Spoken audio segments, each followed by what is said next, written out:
স্বার্থপর পৃথিবীতে ভালো খারাপ বলে কিছু হয় না।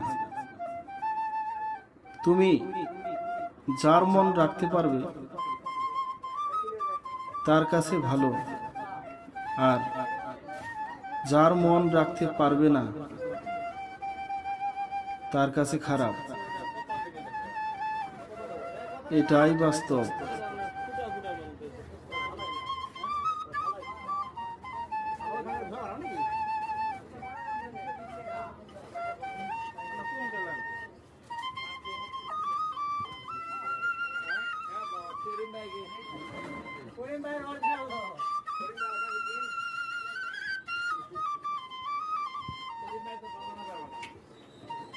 এখন নাক ছিল এজন্য